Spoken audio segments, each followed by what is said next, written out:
The marble pillars of the Senate Judiciary Committee chamber loomed tall, casting long shadows over what was expected to be another routine confirmation hearing. Reporters half yawned into their notepads, staffers scrolled through their phones, and C-SPAN cameras idled with that familiar low hum. But the moment the name Professor Rhea Langston was called to testify, the temperature in the room shifted just a degree or two, but enough for everyone to feel it. Professor Langston wasn't just another academic. She was the darling of elite law schools, a viral sensation on liberal Twitter, a proud voice of what she called the new constitutional mindset. Her theories had made headlines: abolish the traditional court structure, reinterpret free speech as non-harm speech, and reimagine the Second Amendment as a relic of settler colonialism. To her supporters, she was a visionary. To her critics, she was a grenade with tenure. And Senator John Kennedy? He had read every page of her work, with a red pen in hand and a half-smirk on his face. As Langston adjusted her glasses and settled into her chair, the audience braced for a verbal collision. Senator Kennedy, ever the genteel Southern gentleman, leaned back in his chair and glanced at his yellow legal pad. He didn't even look up as he began. "Professor Langston," he said in that familiar Louisiana drawl, "you've written that the Constitution is quote, an evolving contract with the feelings of the present." He paused, finally locking eyes with her. "Is that still your view?" Langston smiled tightly, clearly prepared for battle. "Yes, Senator. I believe the Constitution must reflect the moral and emotional truths of the people it governs. Static documents cannot interpret dynamic societies." Some in the chamber nodded, others winced. Kennedy simply raised one eyebrow. He didn't fire back yet. Instead, he shuffled his papers like a man preparing to make a point so sharp it didn't need volume, only precision. The room got quieter. Behind the scenes, Kennedy's staff had told him to tread carefully. Langston had a loyal following, and roasting her too hard could trigger a backlash. But Kennedy had his own plan. He didn't need 30 minutes. He didn't even need 10. He just needed 3 sentences. But he wasn't going to use them yet, because this wasn't just about a law professor with radical ideas. It was about the growing trend Kennedy had watched with quiet frustration for years. Lead academics spinning intellectual theories that sounded great in classrooms, but crumbled under the weight of reality. He saw it in how they rewrote definitions, rejected foundational logic, and used language as a weapon rather than a tool. This wasn't scholarship to Kennedy. It was performance art with a PhD. And today, he wasn't going to let it go unchallenged. As Langston spoke at length about epistemic privilege, decolonial justice, and emotion-based jurisprudence, Kennedy let her talk. He wanted her words on the record. He wanted her confidence sky-high before he brought her back to earth. By the end of her opening remarks, she was glowing with conviction. She looked around the room as if expecting applause. She got silence. Kennedy leaned forward. His hands clasped, voice low and steady. "I appreciate your enthusiasm, Professor," he said. "I only have a few questions, and I suspect they won't take long." Just like that, the match was lit. Senator Kennedy leaned forward, elbows on the mahogany table, his voice calm but edged with a tone that made the room collectively lean in. "Professor Langston," he began, "in one of your recent articles, you stated that logic is a patriarchal construct weaponized against marginalized identities. Is that still your belief?" Langston didn't flinch. "Yes, Senator. The dominance of Western logic has been used historically to silence alternative ways of knowing, especially among indigenous and non-binary communities. When we uplift logic as the supreme standard, we marginalize emotional intelligence and communal reasoning." Kennedy blinked slowly, as if considering whether he'd heard correctly. He let her words hang in the air like fog, thick and untested. "So, just to clarify," he continued, "you're suggesting that using logic or expecting logical consistency can be a form of oppression?" "Precisely," Langston said. "It's a hegemonic tool masquerading as neutrality." A few murmurs rippled through the chamber. One of the reporters looked up from her phone. Even a couple of the other senators shifted in their seats. Kennedy saw the moment, and he pounced still. Polite, still measured, but his words now sharp as a scalpel. "Well, Professor," he said, "I find that fascinating. Because without logic, I reckon we wouldn't know if your argument made sense or not. Langston froze. Kennedy didn't raise his voice. He didn't lean back triumphantly. Let the statement marinate. The silence that followed was not accidental, it was surgical. It made everyone in the room feel the weight of what had just happened. Langston opened her mouth to respond, then stopped. Because how do you argue logically against logic without using logic? She tried. There are non-linear ways of understanding holistic epistemologies that don't rely on binaries of true or false. Kennedy's eyes twinkled. So you're saying truth isn't always true? Langston paused again, flustered but trying to stay composed. I'm saying truth is context-dependent, Senator. It's a spectrum, not a fixed point. Kennedy nodded slowly. Right? So, for example, if I were to say that 2 plus 2 equals 5 render, your framework, that could be valid. Depending on how I feel about numbers? Langston smiled uncomfortably. It's not about arithmetic, Senator. It's about power structures embedded in what we accept as truth. Kennedy didn't laugh. He didn't even smirk. But his eyes said everything. You've just made my point for me at this point. The audience didn't know whether to clap or cover their mouths. A few stifled chuckles came from the gallery. The committee chair tapped her pen nervously. Langston was supposed to be the intellectual powerhouse in the room. But it was becoming increasingly clear that Kennedy had brought a sharper knife to the gunfight. Professor Kennedy said gently, "You're an educator, so I assume you grade students." "Yes," Langston replied cautiously. "So when a student gives an incorrect answer, say, to a legal definition or precedent, you correct them, right?" "Of course." Kennedy cocked his head. "Even though that correction is based on logic," Langston hesitated. Kennedy nodded, satisfied. "Thank you, Professor. No further question yet." And with that, he leaned back in his chair, hands folded, calm as a man on a porch swing. But everyone knew what had just happened. Kennedy hadn't roasted her yet. He'd just slowly turned up the heat. The courtroom had gone from a debate to a deconstruction, and the roast was just beginning. The air in the chamber felt denser now. Professor Langston shifted in her seat for the first time since the exchange began. The crowd hadn't erupted, but something had clearly shifted. Kennedy had challenged the foundation of her ideas, not with rage or ridicule, but with something far more dangerous: clarity. "And now he was just getting started," Professor Kennedy said smoothly. "I'd like to pivot briefly to something you've advocated for on several occasions, on carceral justice systems.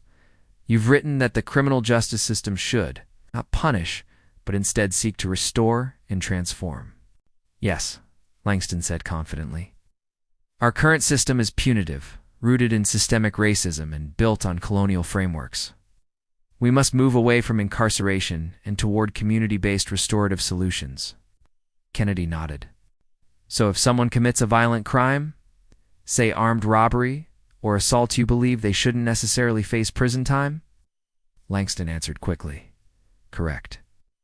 We should consider the societal and historical traumas that led to that act and seek to rehabilitate, not condemn."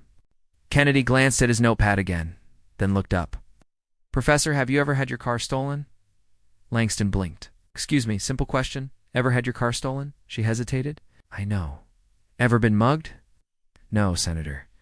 "Ever had a brick thrown through your window at 2 a.m.? "No." Kennedy smiled faintly. "I figured." "That's the thing, Professor. This idea that we should embrace criminals with open arms.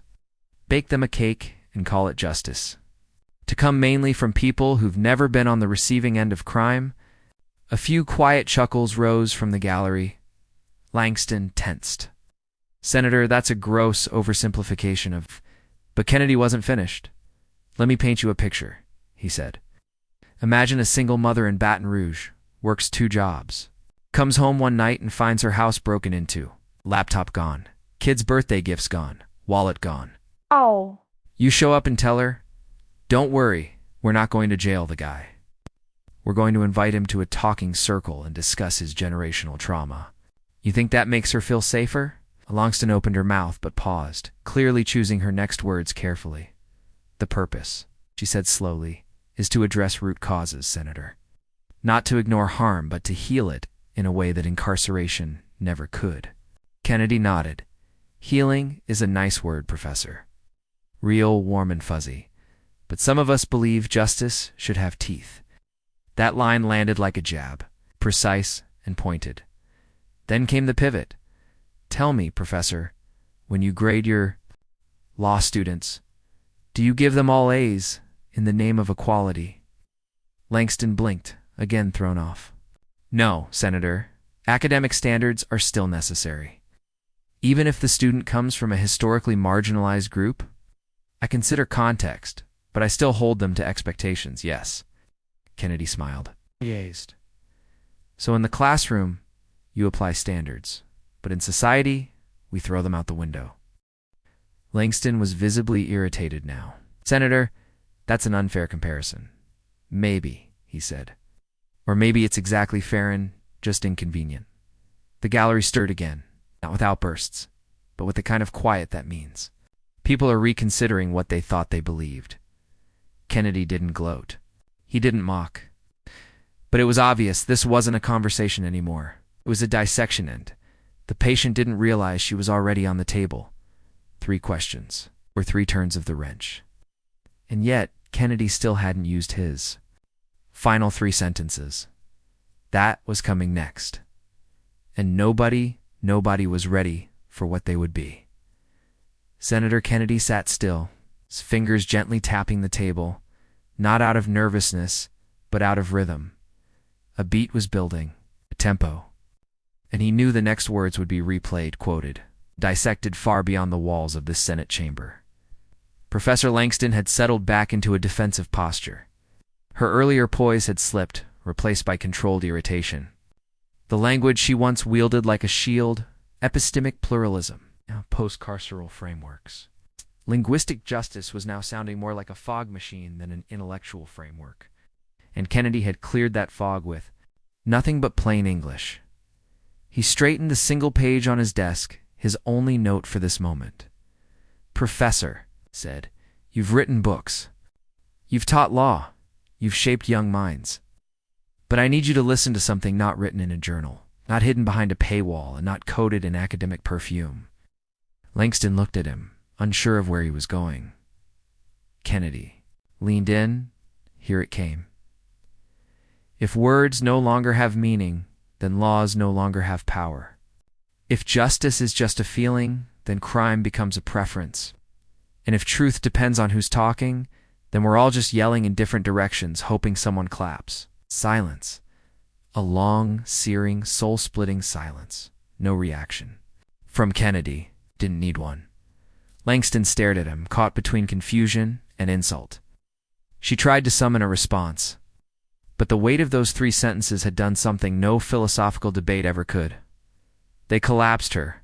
Foundation in front of a live audience, because Kennedy hadn't just disagreed with her theories.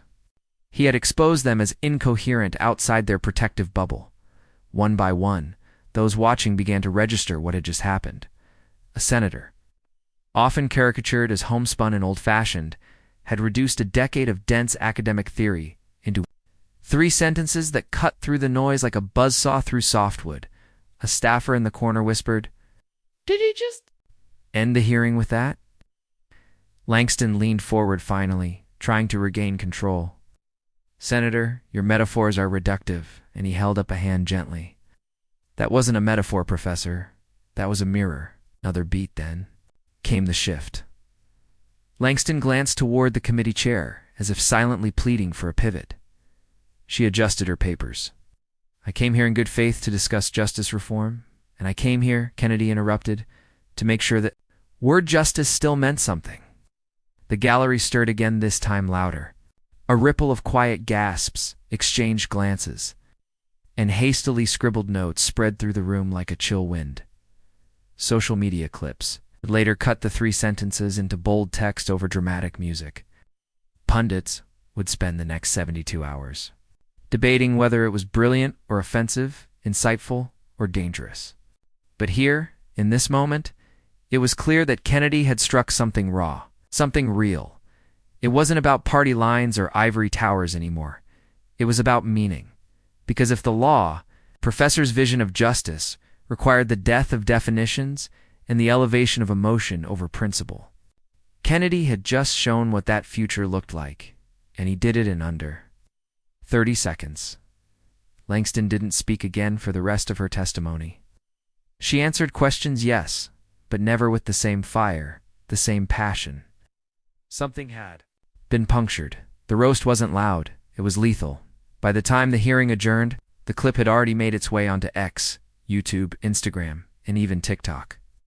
The moment Senator Kennedy uttered those 3 razor-sharp sentences, the Senate aide in the gallery hit record on their phone, and the internet did the rest. The post read, "Kennedy just obliterated a woke law professor with 3 sentences. This is why he's dangerous." Attached was a 37-second video that would cross 10 million views before lunchtime. Cable news split along predictable lines. On one network, a panel of commentators sat stone-faced while the anchor replayed the clip. "Senator Kennedy may have just set back criminal justice reform by decades," one said. Another nodded solemnly. "This is exactly the kind of intellectual mockery that prevents progress." But on another channel, it was all smiles and nods. "He just walked in there and said what every rational American is thinking," a pundit declared. "The emperor has no clothes," and Kennedy just pointed. "It out in a 3-piece suit?" Even those who didn't fully agree with Kennedy's politics had to admit. The delivery was lethal. What made it so viral wasn't just the punch-it, was the patience. Kennedy didn't interrupt. He didn't insult. He didn't grandstand. Let Langston speak. He let her build her argument, brick by brick. Then he removed the foundation in 3 lines and let the entire tower crumble on its own. By evening, #3 sentences was trending across all major platforms. Memes exploded. Edits showed Kennedy dressed as a judge, gavel in hand with the caption, "Guilty of making sense." Another viral image showed Langston's confused expression, overlaid with, "When you realize your whole PhD just got debunked by a guy with a southern drawl." Late-night hosts got in on the action. One joked Professor Langston said logic is a tool of oppression. Kennedy used it to oppress her whole career in 30 seconds flat. The studio audience roared, but it wasn't all jokes and memes. University forums lit up with furious threads, some defending Langston. Others quietly acknowledging that maybe, just maybe, she walked into that hearing underestimating her opponent. Law students debated whether Kennedy had exposed a deeper crisis in modern legal thought, a growing trend where emotions replaced evidence, feelings overruled facts. Back at the university where Langston taught, things were tense. A few faculty members rallied behind her, organizing a letter of support that framed her treatment as a targeted political ambush. Others remained silent, careful not to be associated too closely with her now tainted intellectual brand. Meanwhile, Kennedy's office was overwhelmed with calls, emails, and even handwritten letters. Some praised him. Some accused him of intellectual bullying. But nearly all said the same thing. "You made us feel heard."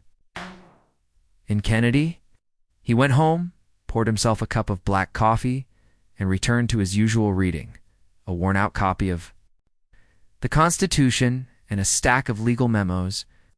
When asked by a reporter the next morning whether he had expected the moment to go viral, he just chuckled and said, "I didn't go there to go viral. I went there to speak English." That quote went viral too. What neither he nor Langston fully understood yet was that the conversation had shifted. Not just for the day, not just for the week, but for the ongoing national debate about what justice means, what language matters, and what happens when people forget that laws aren't written in emojis and hashtags, they're written in words that have to mean something. And Kennedy had just reminded every one of that 3 sentences.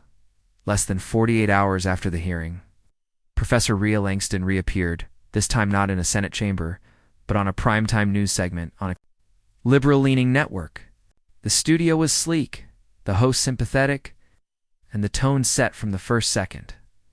Damage control, Langston, wearing a navy blazer and determined expression, looked directly into the camera as the host began the interview.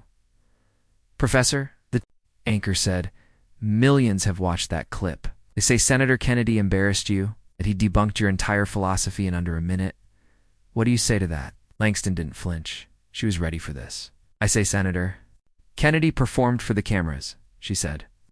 He simplified complex ideas into populist sound bites. He wasn't debating, he was pandering. The host nodded, encouraging her to go further. Langston continued. He reduced decades of academic work to 3 bumper sticker slogans. What I advocate for is nuance, reform, and compassion in the legal system. But nuance doesn't go viral mockery. Does it was a fair counterpoint. For a moment, she seemed to regain ground. Her voice was steady, her tone polished, her message clear. But then came the mistake. Asked to respond directly to Kennedy's quote, those 3 sentences, Langston tried to deconstruct them. Let's take the first sentence, she said, adjusting her glasses. He said, if words no longer have meaning, then laws no longer have power. But that assumes meaning is fixed, when in fact, meaning is always evolving. The anchor raised an eyebrow. So, words shouldn't have stable meaning? Langston smiled thinly. They shouldn't be frozen. Language reflects culture, and culture is fluid. What freedom meant in 1789 is not what it means today. That's when the internet clipped the interview again, just like before. The phrase words shouldn't have stable meaning lit up social media like a bonfire. Viewers weren't nodding in agreement, they were stunned. Like Langston was arguing that laws could be whatever anyone felt they should be at any given moment. It didn't help that just seconds later, the host trying to offer a friendly hypothetical asked her this. So if someone says freedom of speech means they can't be criticized, is that valid under your definition of evolving language? Langston hesitated. Well, it depends on the context. And just like that, she was trending again for all the wrong reasons. Clips emerged titled, Langston doubles down on word salad. Even more confused than we thought, law professor. Accidentally argues laws don't need to mean anything, Kennedy. When asked about the interview by a reporter while walking through the Capitol, gave a simple reply. I'm not sure if she's defending herself or proving my point. It went viral again. That line, simple Southern, devastating, summed up what millions were thinking. Langston's comeback wasn't a comeback. It was a retreat wrapped in fancy vocabulary. And instead of repairing her reputation, she accidentally reinforced Kennedy's entire argument that intellectual elitism can sometimes collapse under the weight of its own contradictions.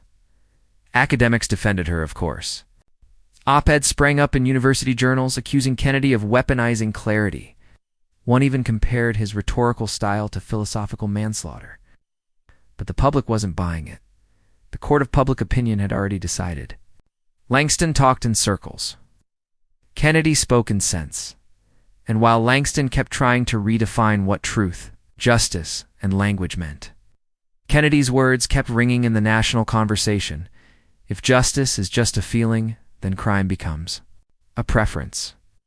It was the kind of sentence you couldn't unhear, because somewhere deep down, even those who disagreed with Kennedy politically understood the warning behind it, and Langston, dunda, in her effort to fight back, had unintentionally shouted it even louder.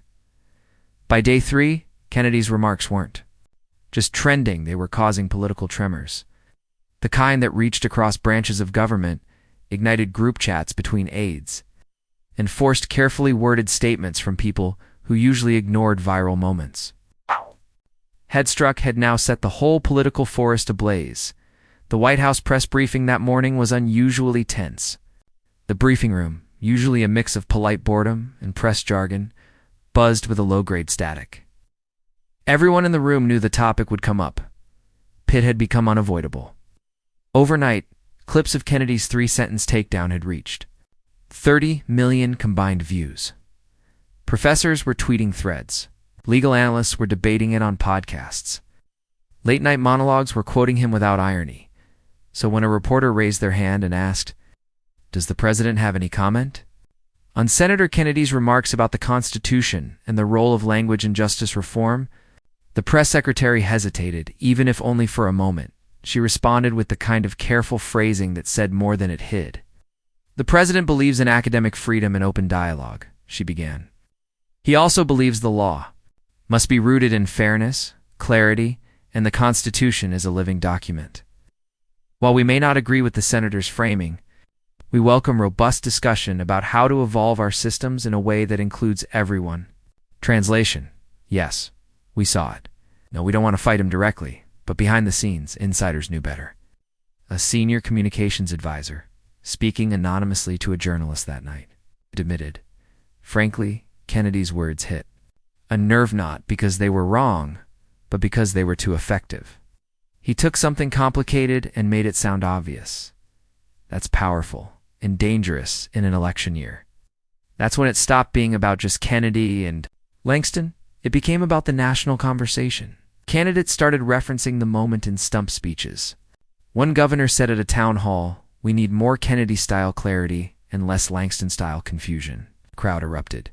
Polling even showed a spike in voter approval for Kennedy, not just among conservatives, but with independents who admitted they didn't always agree with him, but liked how he spoke plainly. Langston, on the other hand, was facing internal heat. Her university's board of trustees held a closed-door meeting to discuss the media optics surrounding her interview. While they issued no formal censure, they quietly encouraged her to reframe her public engagement strategy. That's code for maybe stop going on TV for a while. Meanwhile, Kennedy was unmoved by the national noise. When a reporter cornered him in the Capitol Rotunda and asked if he had a response to the White House's indirect rebuke, he simply shrugged. "I've been called worse for telling the truth," he said, "usually by folks who make their living confusing people." That clip went viral too, but what made it different was how Kennedy refused to escalate. He didn't tweet insults. He didn't demand apologies. He didn't gloat. He simply kept doing interviews where he repeated the same 3 lines, not changing a single word, not adding drama, because he didn't need to. The moment had transcended politics. It had become symbolic, a flashpoint in the culture war between what many saw as elite abstraction and everyday common sense. And Kennedy, somehow, had become the reluctant folk hero of that moment. Inside the Beltway, pundits were asking, was this the start of a new Kennedy movement? But outside, in diners, classrooms, barbershops, and family group chats, people were asking something else. Why did it take a senator to say what we were all already thinking? A week had passed since the Senate hearing, and the viral moment still refused to die. Every major network had played it. The clip was dubbed into Spanish, German, and even Japanese. It was discussed on political panels, featured in satire shows, and dissected in classrooms. But through it all, Senator John Kennedy had remained mostly silent, aside from a few brief quips to passing reporters. That changed on Sunday night, at exactly 7 p.m. Eastern. Senator Kennedy sat down for a nationally televised interview. A debate, not a confrontation. One-on-one. Face to camera, in a room that looked more like a study than a studio. Bookshelves in the background. A worn American flag. Single glass of water. No makeup. No teleprompter, just Kennedy. And the nation. The interviewer welcomed viewers and set the tone. Tonight, we hear directly from Senator John Kennedy, a man who sparked a national conversation with just 3 sentences. "Senator, the floor is yours." Kennedy nodded, took a breath, then began. "Look, I'm no philosopher. I'm not trying to be clever. I just think if we start building a society where truth depends on feelings and law bends to mood swings, we're in trouble." He leaned forward slightly. "I didn't go to that hearing to roast anyone. Didn't even plan those 3 sentences. But I've been listening to folks out there, farmers, truckers, school teachers, young parents, and they're all saying the same thing. What happened to common sense?" He paused, letting the silence do its work. "What I saw that day wasn't just one professor's opinion. It was a symptom of something bigger. A movement that says your identity matters more than your integrity. That the past should be erased instead of studied. Clarity is oppressive and confusion is progress." He didn't yell, didn't sneer. But every word hit with the weight of someone speaking from experience, not strategy. Justice has to mean something. Words have to mean something. Because if we lose that, if we let our laws float like leaves in the wind of whoever yells the loudest, then America becomes ungovernable. Clips from the hearing played briefly in the corner of the screen, just a flash of Professor Langston mid-answer. And then Kennedy calmly saying, If truth depends on who's talking, then we're all just yelling in different directions, hoping someone claps. He returned to the camera. I don't think I'm smarter than anyone else. I just believe in asking questions that cut through the fluff. I believe in defending the values that make this country worth arguing about in the first place. Line hit hard. Then came the part that would be quoted in headlines across the country. I didn't go viral. The truth did. I just had the microphone. It was the kind of sentence people wrote down, the kind they printed on t-shirts, tweeted with fire emojis, and clipped for their political reels. Not because it was edgy, but because it felt real. The interview wrapped. Kennedy didn't offer a rallying cry. He didn't announce a campaign. He simply thanked the American people for listening and encouraged viewers to read the Constitution aloud at least once a year out loud. Preferably over coffee. It was vintage Kennedy. It's folksy, fierce, and unforgettable. By midnight, the full interview had crossed 20 million views. Think pieces flooded, and some praising him as a cultural warrior. Others accusing him of mainstreaming anti-academic populism. But none of that mattered, because once again Kennedy had done what few could. He made America listen, not with shouting, not with slogans, but with 3 sentences. In one unshakable truth. In the weeks that followed, Senator Kennedy's televised address, the political landscape didn't just ripple, it cracked. What began as a single moment in a Senate hearing had evolved into a seismic realignment of how Americans talked about truth, law, and the role of higher education. It wasn't just Kennedy trending anymore. It was the very question. What is justice without clarity? Across the country, polls began to reflect something deeper than party politics. In swing states, independent voters, especially younger ones, reported a newfound appreciation for plain talk. Respondents frequently cited Kennedy's 3-sentence, quote, when asked what recent moment most influenced their trust in political leadership. Even more surprising, his approval rating among college-educated moderates surged. Why? Because while many didn't fully agree with his politics, they respected what he brought to the table. Coherence. In an era where headlines were often abstract, Kennedy's words were direct. They felt like an anchor in a storm of doublespeak and ideological jargon. Meanwhile, university campuses were forced into a reckoning. At Langston's University, a planned symposium titled Deconstructing Colonial Language Structures in American Law was postponed indefinitely after internal protests. Students accused organizers of pushing alienation over education. A law review journal that had published one of Langston's essays quietly added a disclaimer. The views expressed do not necessarily reflect practical or enforceable legal standards. But Langston wasn't the only academic feeling the heat. Professors nationwide began receiving emails from alumni and donors, asking questions they hadn't asked before. Are you teaching my kids how to think? Do your classes include multiple viewpoints? Is logic considered oppressive in your syllabus too? Several deans issued statements clarifying their institution's commitment to intellectual diversity. Some quietly updated their curriculum review processes. And while Langston herself remained in her position, her media profile shrank dramatically. Invites slowed, articles went unpublished. She became a cautionary tale whispered about in faculty lounges. Don't go. Full Langston. You'll get Kennedy'd. In political circles, strategists were taking notes. A new wave of candidates, local, state, and national, started mimicking Kennedy's rhetorical approach. Less talking points, more plain speech. Less party pandering, more cultural clarity. Campaign consultants even began holding Kennedy clinics, teaching public figures how to distill their core message into a 30-second truth bomb. One political columnist in The Atlantic wrote, "We may look back on Kennedy's 3 sentences as the moment American politics rediscovered the power of brevity. It wasn't just the right that was paying attention. Even some centrists and progressives quietly began reevaluating their messaging.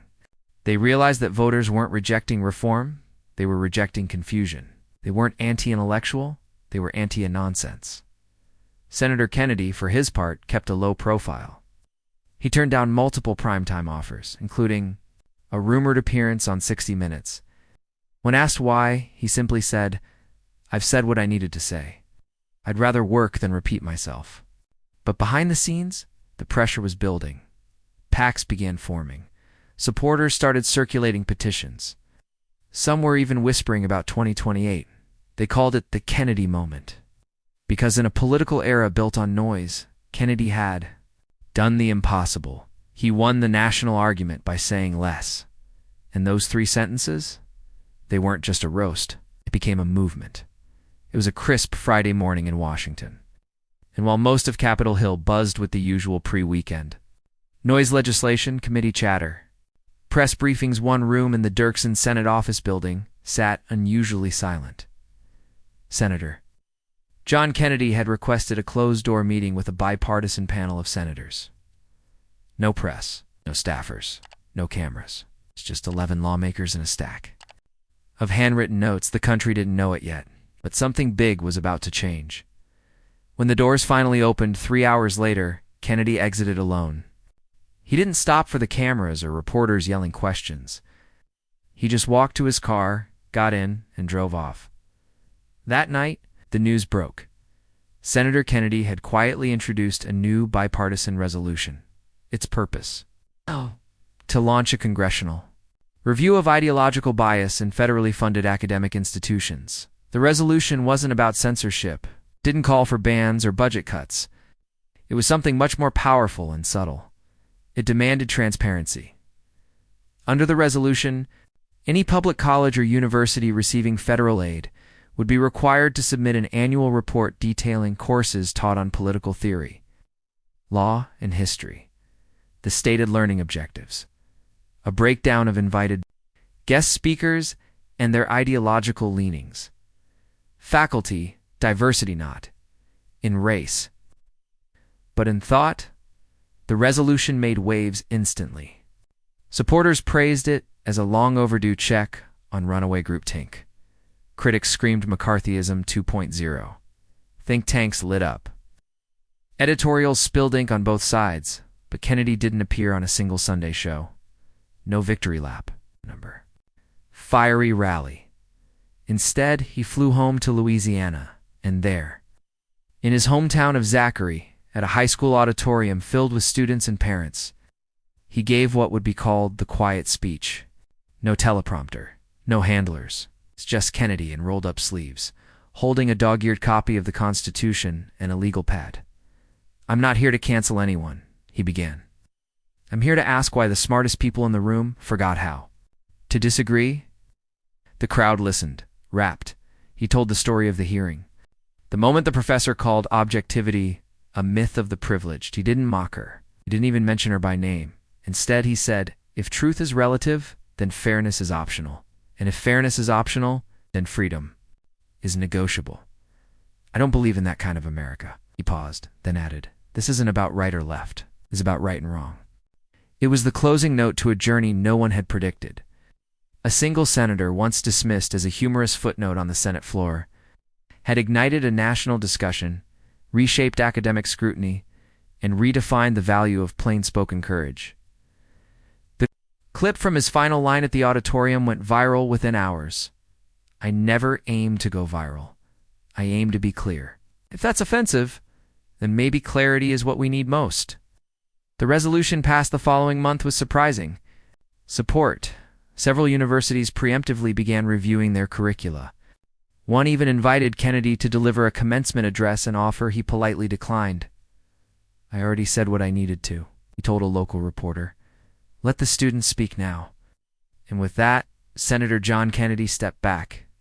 Not out of politics, not out of service, but out of the spotlight. Because sometimes the greatest political power isn't in the volume of your voice, but in the weight of your words. And all it took was 3 sentences.